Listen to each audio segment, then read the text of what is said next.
નમસ્કાર મિત્રો, હું છું જયેશ હિરપરા. કૃષિ મિત્ર ચેનલમાં આપનું હાર્દિક સ્વાગત છે. આજે વાત કરવાની છે કે મરચીમાં આવતો કુકડવાટ વાયરસ. એટલે આમ જોઈએ તો કે મરચી, ટમેટી અને રીંગણી અને ભીંડો, આ ચાર જે શાકભાજી છે એમાંથી ચારેય શાકભાજીમાં ઘણા બધા રોગનું પ્રમાણ આવે છે. કાંઈ રોગ ના હોય એવું બને નહીં. એમાંય વાત કરીએ ખાસ કરીને તો મરચી. તો મરચીમાં થોડું ઘણું ધ્યાન ન આપવામાં આવે, એકાદું અઠવાડિયું આપણે કોઈ પણ માવજત કરવામાં જો ચૂકાઈ જાય છે તો એમાં જે કુકડવાટ આવી જાય ત્યાર પછી વાયરસ હોય, થ્રીપ્સ હોય કે કથેરી હોય, તો એને આપણે ક્લિયર કરતાં ઘણી વખત એવું લાગે 10-15 દિવસ 20 દિવસે એ ક્લિયર થાય છે. એમાં પણ સારા એવા હેવી છંટકાવ કરીએ ત્યારે. તો મરચીમાં આમ જોઈએ તો કે કુકડવાટ આવવાના 2-3 કારણો છે કે થ્રીપ્સને હિસાબે પણ કુકડવાટ આવે છે. જો થ્રીપ્સનો એટેક હોય તો પાન છે એ ઉપરની તરફ કુકડાઈ જાય છે અને પાન એમનું ઝીણું થઈને ગુચ્છા ટાઈપનું થતું જાય છે.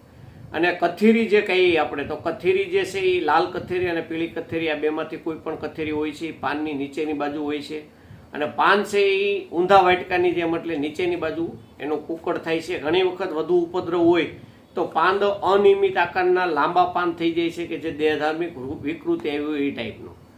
અને જ્યારે થ્રીપ્સ કથેરી કાંઈ ના હોય અને પાન ગુચ્છો થઈ જતો હોય ત્યારે લીપ કર્લ વાયરસ હોય છે કે જે આપણને આવડે આ થ્રીપ્સ છે, વ્હાઇટ ફ્લાય છે, એ સકિંગ પેસ્ટ વાયરસ છે એને ફેલાવે છે.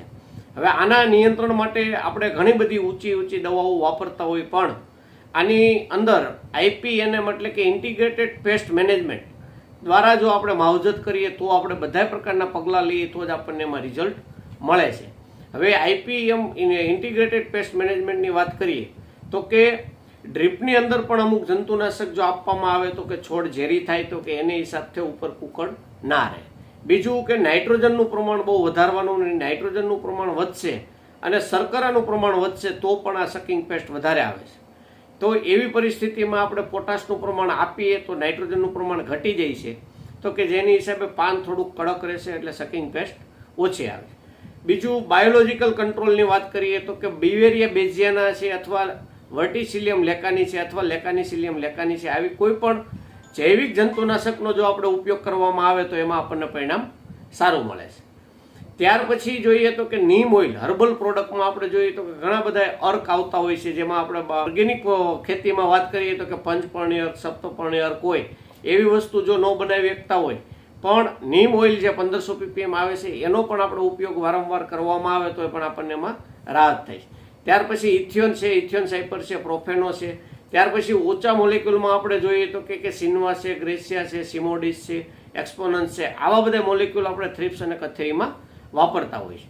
રનિંગ અને વિશાળ પ્રમાણમાં વપરાતું હોય એવું મોલિક્યુલ હોય તો એબામેક્ટિન 1.9% જે છે એનો આપણે ઘણો બધો ઉપયોગ થતો હોય છે. એમાં જે આપણે લિટમસ એગ્રીટેકનું એબામસ કરીને જે આવે છે એ 25 ml રાખી અને વાપરવામાં આવે તો થ્રીપ્સ અને કથેરી બેમાં પરિણામ આપે છે.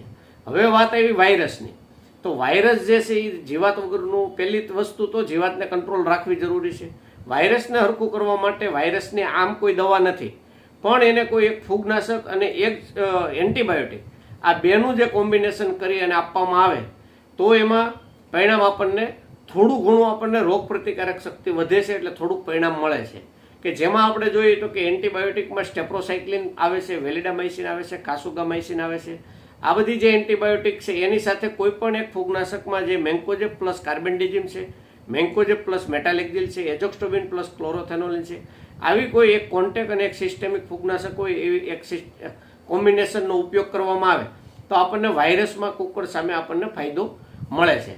હવે એવું હોય ત્યારે એ પરિસ્થિતિમાં આપણે ઝીંક, ફેરસ, કોપર, બોરોન, મેંગેનીઝ વાળું એક માઇક્રોન્યુટ્રન્ટ જો આપેલું હોય તો જે પીળાશ જેવું હોય કે થોડુંક ઓલું નસું પકડાઈ ગયું હોય તો એમાં થોડુંક પોષણ મળી જાય તો એના પણ પરિણામ આપણને સારા મળે છે. એટલે કે મરચીમાં જ્યારે થ્રીપ્સ, કથેરી અને કુકડ હોય ત્યારે એક એન્ટીબાયોટિક, એક ફૂગનાશક અને એક થ્રીપ્સનું, આ રીતે વારાફરતી ગ્રુપ બદલતા રહે એવી રીતે એકનું એક મોલિક્યુલ વારંવાર ના છાંટતા ગ્રુપ બદલતા રહે એ રીતે જો ઉપયોગ કરવામાં આવે તો આપણને વાયરસ અને આ થ્રીપ્સ કથેરીમાં સારું એવું પરિણામ મળે છે. ત્યાર પછી જોઈએ તો મરચીમાં ઘણા બધા રોગ આવે છે, જે પાનના ટપકા છે, ફળનો સડો છે, એની માહિતી પણ આપણે આવતા આગલા વિડીયોમાં આપીશું. જો આ વિડીયો સારો લાગ્યો હોય તો અન્ય ગ્રુપમાં શેર કરો અને અમારી ચેનલ સાથે જોડાયેલા રહો. નમસ્કાર.